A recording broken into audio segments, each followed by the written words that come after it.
Hello, I'm Darren Jordan. This is Counting the Cost on Al Jazeera, your weekly look at the world of business and economics. This week, 2021, a year of economic recovery, but also a year of supply chain bottlenecks, soaring inflation and Omicron. So, will it be a bumpy road in the next 12 months, or will it be a year of progress? Also this week, a downturn in the property sector, an energy supply crunch and subdued consumption. China's economy ground to a halt towards the end of 2021. Critics say it could hit a great wall. So, will it? Too big to be ignored by the financial establishment, cryptocurrencies have hit $3 trillion in value and are now becoming mainstream.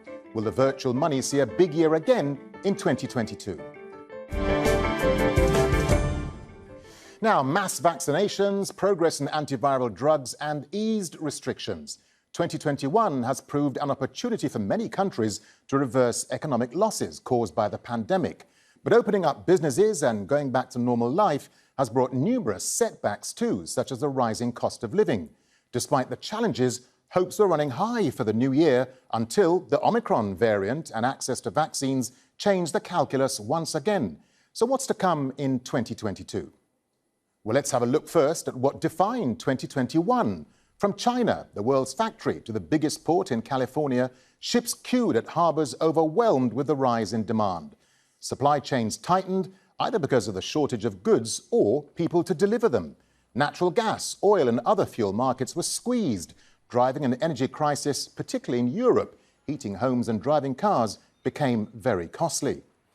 With that came soaring inflation that's curbing the purchasing power of people on low wages. The US has seen its worst monthly inflation numbers in almost 40 years. Many governments have been scratching their heads over monetary policies to tackle the problems. Among the options are raising interest rates and winding down stimulus packages.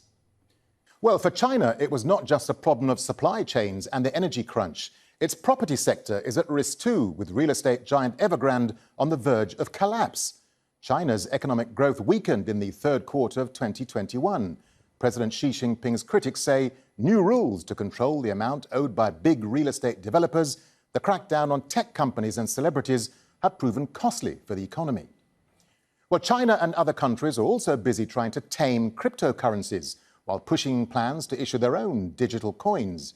Meanwhile, Bitcoin and others were going big, even with a volatile market. The virtual currencies have hit $3 trillion, and most importantly, they've gone mainstream, with many international investors embracing them. So there's lots to unpack with our panel of experts. From London, Bilal Hafiz, Microhive Chief Executive. From the town of Benalmadena, Pueblo in Spain, Jimena Blanco, Research Director and Head of Risk Insights Americas at Verisk Maplecroft. And from Hong Kong, Rashia Desai, Fund Manager at Asia Frontier Capital. Welcome all to the programme. Bilal, let me start with you, if I may. I mean, Omicron seems to be the buzzword at the moment. Do you think governments are reacting to every twist and turn of the pandemic? And are we going to see more adaptation policies as the pandemic changes? Well, I do think governments are reacting very dynamically around the Omicron variant. And it's interesting that different countries are responding differently. So, for example, what we have seen is in continental Europe, governments have been fairly aggressive in introducing lockdown measures, requirements of vaccine passports to enter venues. The UK, on the other hand, initially was fairly relaxed. And as the cases have gone up, they've started to introduce more aggressive measures. Then on the other side, you have the US, which essentially is minimizing the risk of Omicron and not really introducing any additional measures beyond recommendations to have the vaccine. So we are seeing governments respond, but it varies depending which part of the world that we're in. Yeah, Jimena, what about Latin America? How is the pandemic impacting economies there, do you think? Well, I mean, I think with Latin America, there's very few tools left to be used, right? Because the region responded in such a draconian manner during 2020 and early 2021 that actually implementing many of the same measures that Western Europe is taking would be socially, economically, and politically very difficult. I mean, economically, the region was the hardest hit of any region in the world, and recovery prospects are slimming down. So if we think about, some economies will return to pre-pandemic GDP levels in 2023, but that's the best case scenario. We have economies that are looking at a potential another lost decade. So that has huge social impacts. Governments aren't able to dictate quarantines and school closures like they did in 2020. And also we have crucial elections in 2022 with some of the biggest democracies in the region going to the polls. So thinking about how pandemic measures can impact incumbents or traditional political elites is clearly front and center of any government decision. The region does have one advantage at the moment, which is South America is in the Southern Hemisphere summer. So cases are lower and contagion rates are lower than they were in the north. And Rashia, what's the forecast then for growth in Asia? I mean, will Omicron have more impact there as countries like South Korea, for instance, impose tighter pandemic restrictions? Well, if you look at most of the developing markets in Asia or emerging markets in Asia, I think with respect to the pandemic or the Omicron variant or any future variants, I think most of the governments in the region have basically decided to live with the virus, given the fact that we have entered the third year of the pandemic. So you had pretty strict restrictions in 2020 and also for large parts of 2021. So there's been a large economic cost across markets in Asia, for example, in India and Vietnam and Thailand as well. And at the same time, if vaccination rates have increased significantly across pretty much most countries in this part of the world, for example, both Vietnam and Thailand have a vaccination rate for the total population of about 60%. So that really is helping them open up the economies and manage the situation much better. So as long as hospitalization levels are under control and things are not, as bad as what they were in 2021 with the Delta variant, I think most economies will manage the situation. They won't really lock down on a large scale because the economic costs will be too high. So I think growth will see pretty strong recovery in 2022 for most markets in emerging markets in Asia. So, Bilal, the big issue in 2021 are supply chain backlogs and labour shortages. Has Omicron, do you think, knocked the supply chain back on its heels? And what's going to happen to consumer prices and wages for 2022? Absolutely. Supply chain issues are probably front and center as one of the biggest issues. And I think Omicron will have an impact on the supply chain. That said, I don't think the effect will be as large as it was when we had the Delta wave. I think manufacturing companies and factories have adapted to big increases in the COVID variants and so on. But nevertheless, as we do have restrictions in multiple countries, there will be restrictions at ports and so on. That at the margin will have an impact on the supply chain as a whole. I'd also add that China itself tends to be a bit more aggressive in dealing with outbreaks of COVID. So if China was to lock down ports or cities associated with the important factories, then that will have an impact on the supply chain. So yes, it will have an impact on the supply chain, but not as much as it did before. Yeah, Rashia, let's just stay with China because China's economy bounced back from the pandemic in 2020, but it weakened in the third quarter of 2021. What do you think went wrong with China and what risks does it face in the year ahead, do you think? I think there are a couple of factors with China. So like you correctly mentioned, they handled the pandemic pretty well in 2020 and had a strong recovery in 2020 as well. In 2021, given the fact that China has pretty much a zero COVID policy in terms of, keeping COVID cases extremely low, whenever there are a large number of cases or outbreaks, they obviously shut down, for example, factories or have social restrictions in place, which really impacted growth this year as well. So if you look at retail sales, they were quite weak pretty much across the board this year because of these restrictions which have been in place. And also, of course, if you look at some of the other developments in China in respect to the tech crackdown, which has happened over the past almost 1 year now, which has affected overall growth and sentiment in China. And also other sectors like, for example, real estate and construction, the government has come down pretty hard on that sector as well with respect to Evergrande, which has also affected the overall GDP growth because the real estate sector is a large part of the economy in China. So these are some of the headwinds they faced this year. But I think if you look at in general, the size of China's economy, it's the second largest economy globally now.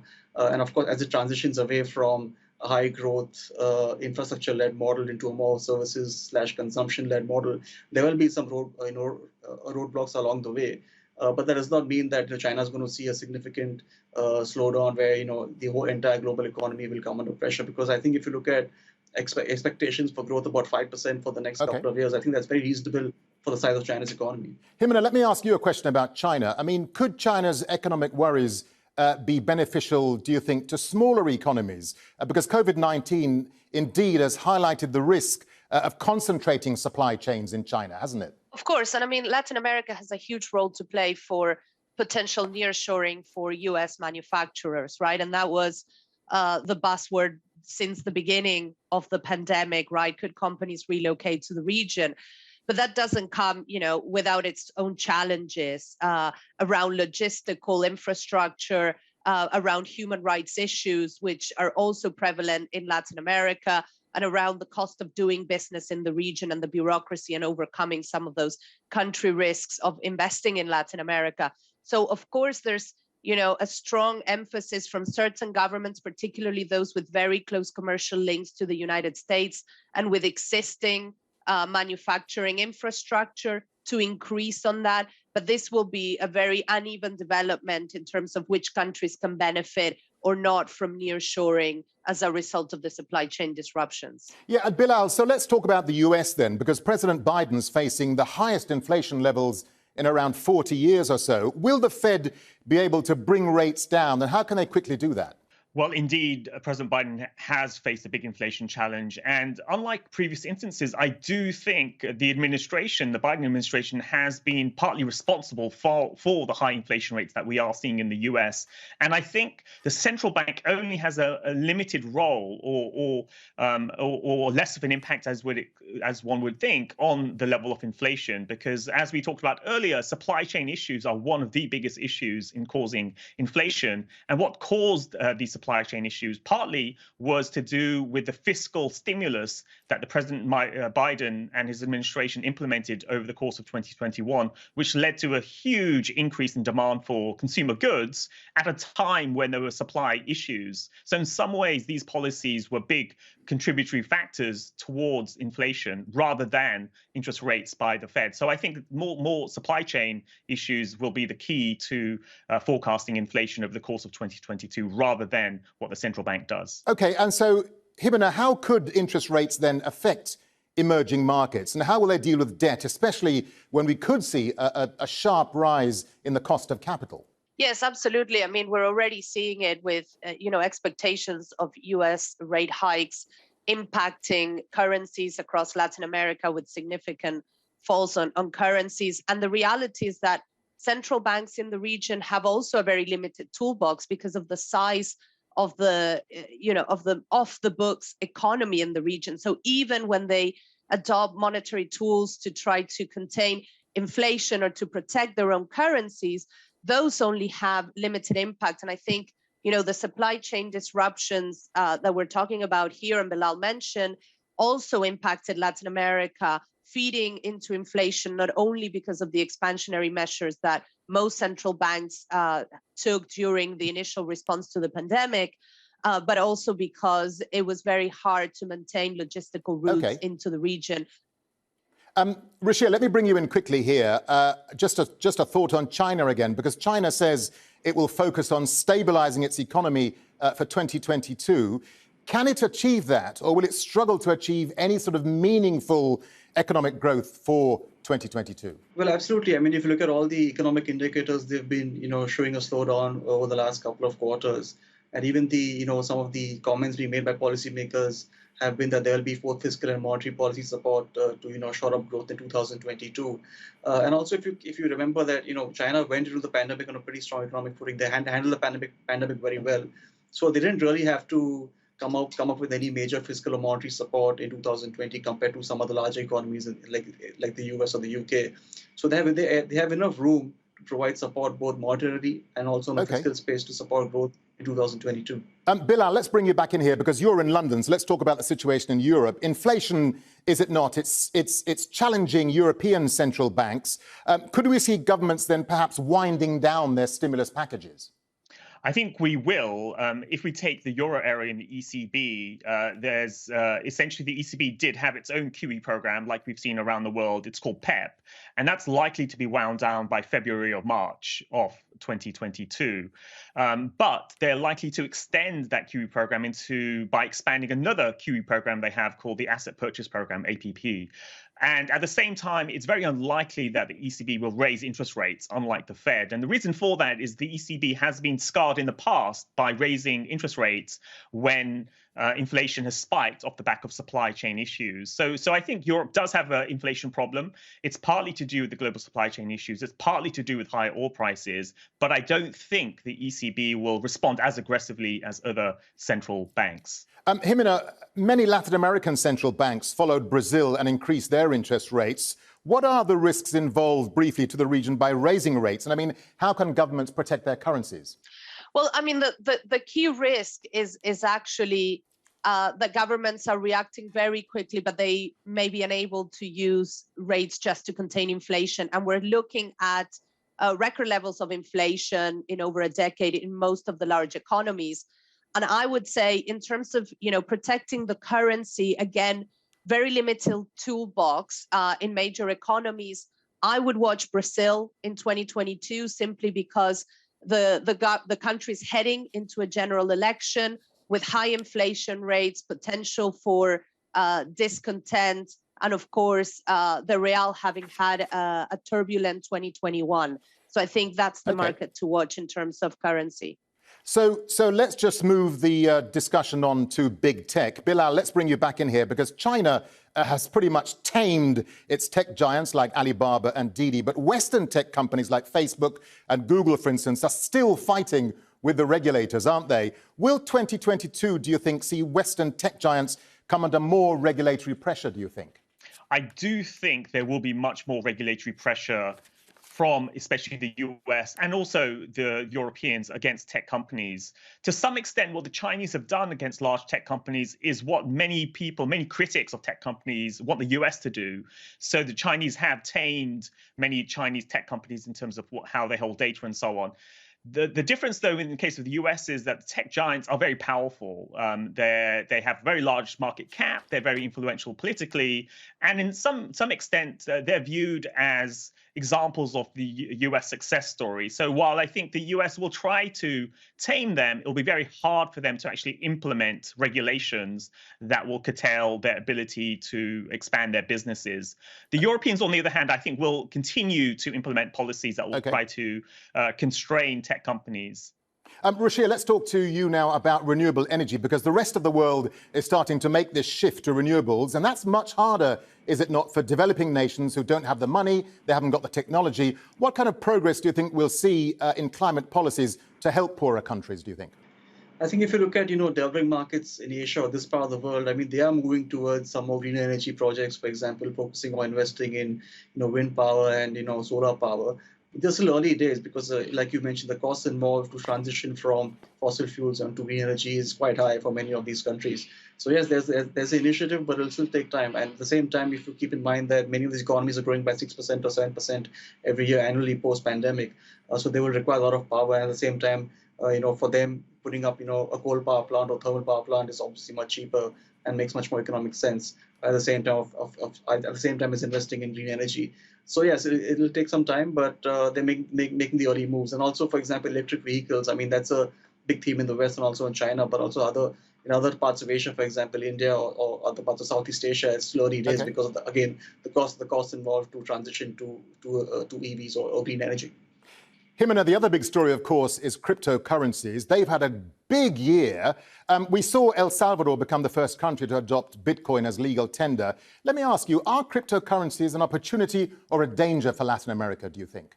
I think it provides an opportunity for countries, governments that want to use them with a politically motivated goal. And I think that's, we're seeing that clearly with El Salvador. We have seen other moves in the region with intentions to adopt cryptocurrencies to avoid transactions in US dollars.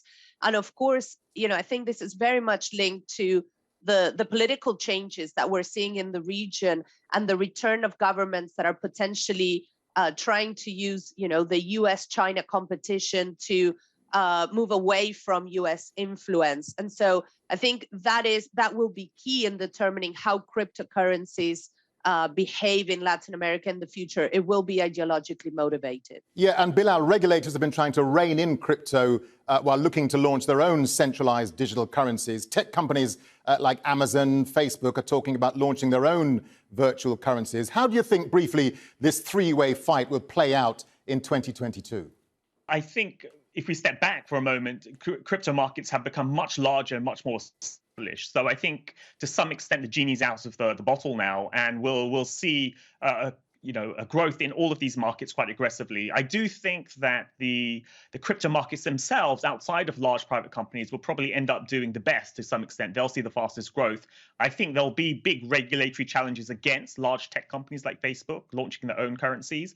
And as for central banks, I think just the nature of central banks, who tend to be quite cautious, they'll review launching their own digital currencies, but I think they'll take a lot longer to actually implement them. And instead, it will be smaller countries, whether it's in Latin America or others, that will probably be the pioneers of launching central bank digital currencies. Ruchir, in terms of the growth in the digital economy, what are the opportunities then for Asian countries? And will they benefit from a shift in supply chains, do you think?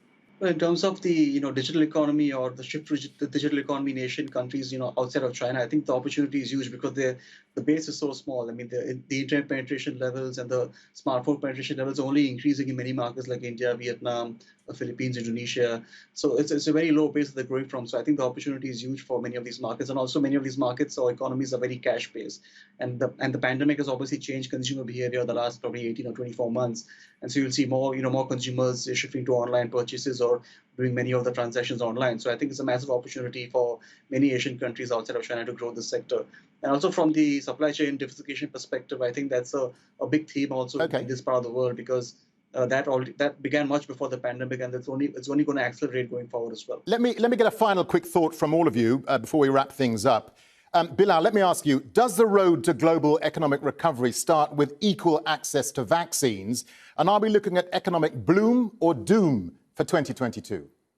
Well, I do agree. I do think vaccines hold the key to managing or ending the pandemic, and equal access will be critical because, as we've seen over 2021, variants emerge in all sorts of countries that, if they don't have the vaccine themselves, will end up spreading to richer countries. So I do think, vaccine equality will be key to dealing with the pandemic. In terms of doom and gloom for the economy, I do think 2022 will be a very challenging year for growth. We're going to be seeing the Fed raising interest rates. I think China has lots of challenges on its growth model, so I think it will be more on the downside risk side. Himna, very quickly, equal access to vaccines, is that the key, as Bilal is saying, and are we looking at bloom or doom for 2022? I think absolutely equal access to vaccines is crucial, and not just in terms of countries, but regionally within those countries. Latin America having major challenges geographically getting to most at-risk populations.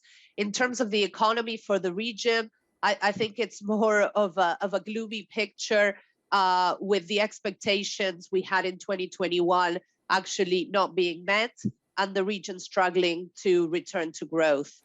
So, Ruchir, I'll leave you with a final thought then. Is it bloom or doom for 2022? And is access to vaccines the key here for economic recovery?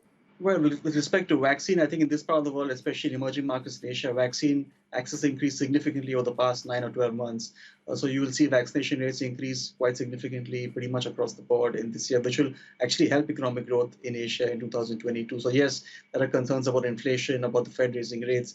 These are concerns which have been known for quite some time now. So I don't see any significant issue in terms of growth because everyone's coming off a pretty low base. So 2022 will be a pretty strong growth for Asia overall economically. Well, we have to leave it there. That's all we have time for. Thank you to all our guests, Bilal Hafeez, Himna Blanco and Ruchir Desai. Thank you very much indeed for your time.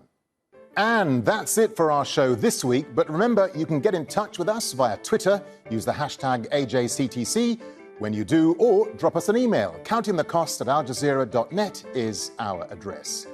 But there's more for you online at aljazeera.com/CTC. That'll take you straight to our page, which has individual reports, links and entire episodes for you to catch up on. And that's it for this edition of Counting the Cost. I'm Darren Jordan from the whole team here. Thanks for joining us. The news on Al Jazeera is next.